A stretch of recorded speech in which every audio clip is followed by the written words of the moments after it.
Hello, son. Good morning. I hope you're having a fantastic Monday. I wanted to talk specifically today about two things. It's like a two for one. Okay, a nice twofer, they might call it. The first one being how we have switched up the word creator with the word artist. What happened to that? All right. And the second thing is the difference between being a leader and being an artist. If and I'll give a little teaser to this, is if you're like me, you like making stuff. You like being creative. You like filming videos. You like editing videos sometimes. You like doing things. You like making things. You always made funny videos. But here's the thing is you're also, if you're like me, which I assume some of you are, is you're a leader. Meaning or at least like what's the difference, right? Because like being a leader means you equip people to do things. It means you get more things done. It means you are always thinking about how to create better outcomes while also empowering other people to do their best work. There's a difference between those two. And what do you do when when you are a creative person? You're an artist, you might call it, okay? But then you're also a leader. Where's the balance there? Okay. And I know that's pretty specific. Some of you might not like that topic, but this is my channel, so I do whatever I want. Okay. So something that I think is just really interesting when I was thinking about this topic is there is a difference between an artist and an entrepreneur. And you can't, it's really difficult, I think, to balance both of those things. And a lot of YouTubers, a lot of business owners, a lot of media people, they have to figure out how to balance that, because a lot of YouTube creators, a lot of writers, a lot of whoever, they start out being really good at something. They start out being really good at making videos, really good at writing, they really good at painting, drawing, graphic design, and eventually one day they realize, hey, I could make money off of this. And then what ends up happening is they realize there is a limit to the amount of money I can make on this, because whenever I book a job, it takes time to fulfill that job.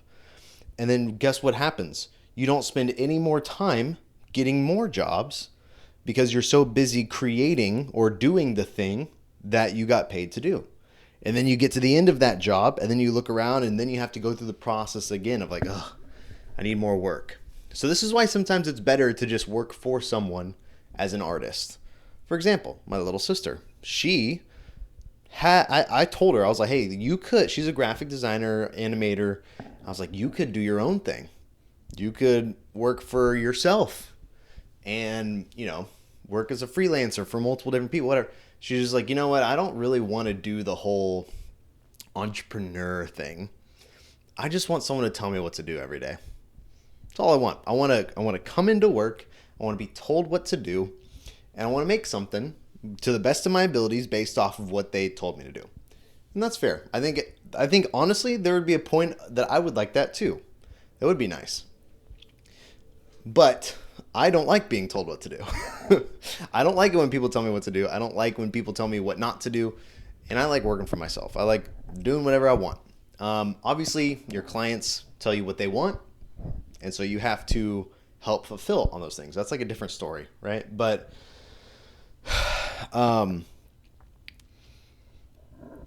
to keep this in line is and not be just a rambling session, is there comes a point where you as an artist have to either stay an artist, meaning I just do my thing, when I work and then I'm done. I work and then I'm done. Or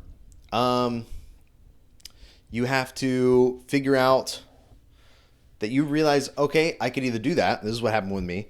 Is I was like, okay, I could be editing all these videos on my own, or I could hire someone else to edit who might be 80% as good as me. And I can give them revisions. I can give them feedback to get up to that 100%. Or maybe they're even better than me, right? Maybe they are better at editing than I am. But I know that I have the vision for what I want it to be. So what ends up happening is I end up not doing any of the work.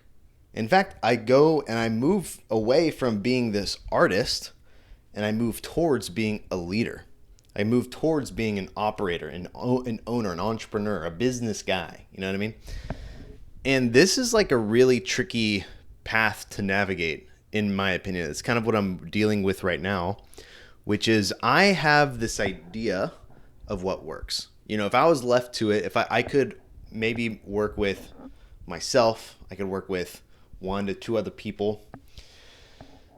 And I could be their editor, I could be their creative producer, designer, director, whatever.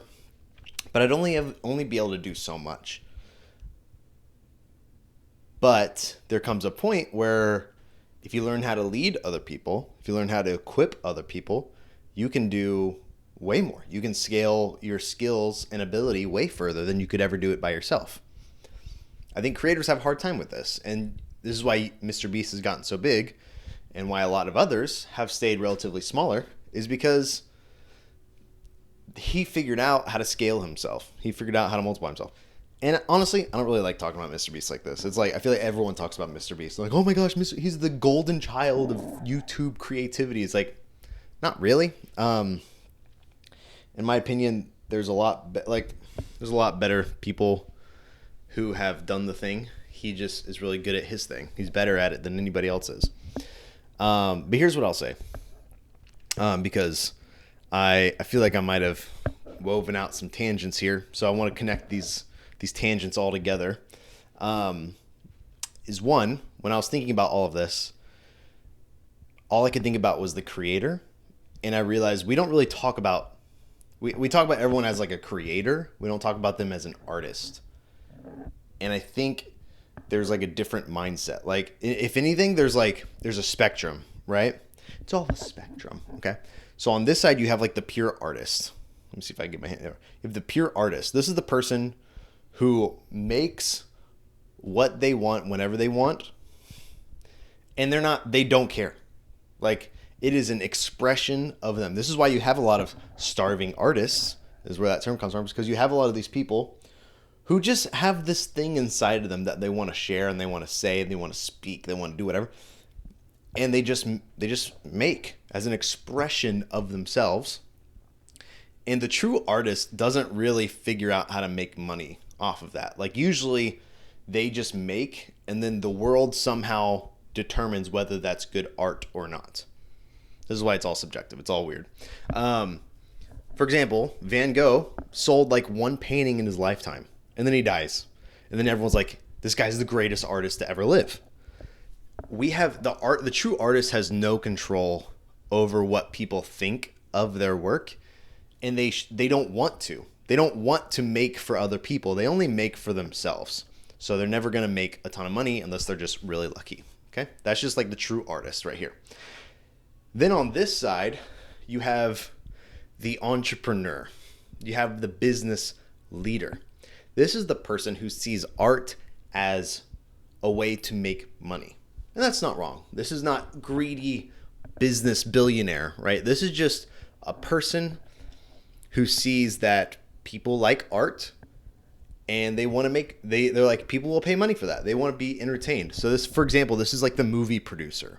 This is the Broadway producer. This is the art gallery expert, right? These are the people who have figured out how to make money from art professionally, make tons of money, okay?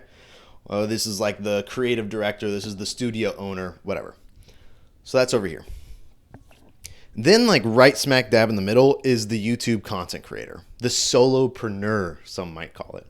And these are the people who like still want to make for themselves, but they also want to make some money. They want to have their cake and eat it too. Okay. And up until this point in time, you were not able to do that. Up until literally 5 years ago. Do you realize this? Up until maybe 5 years ago, did this become a serious opportunity. 10 years ago, this was like where people got lucky. The idiots who didn't listen to anyone else. This is the Smosh. This is the PewDiePies. This is the early era of YouTube. Sorry. Why do I always burp on these? But this did not become reality until 5 years ago, really, if you think about it, which is crazy to think about. And so now we have all these people and we have this pathway to do this, to make money while creating art they love.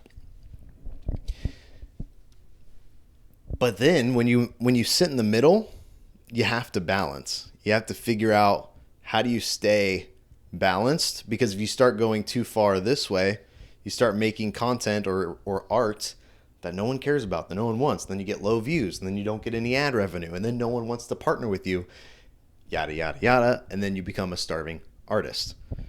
Then you come over here and you just crank out the same thing over and over again because you know people like it and you know you can make money from it. But then you start to feel lost and empty because now you're not even making for the sake of creating, like for why you started. You start over here and then you get stuck right here, and then you end up just being right over here where you just feel empty because you feel like you're making something that you don't even like anymore. So what do? I don't know. That's why I'm making this video, is talking about it. It's just something that was on my mind. It's kind of a realization I had. Honestly, I feel like being in this middle, it's not a factor of balancing the two equally. It's just moving back and forth between these really fast. Like being able to go from here to here within moments. So knowing when you need to create for yourself within even a certain project, and then when to make something that's going to make lots of money. And it's not a matter of staying over here, or even staying right here. It's just being free to move around here very, very quickly and just being able to navigate that. So I think that's something that a lot of people in 2023 and beyond, 2024 and beyond, are going to have to be learning to balance. And it's something I'm trying to figure out myself. So all that to say, thank you so much for joining. If you want to learn more about how some business mistakes I made as I was growing the last 3 years, check out this video right here. Top 3 business mistakes that anyways, talk to you later. I love you.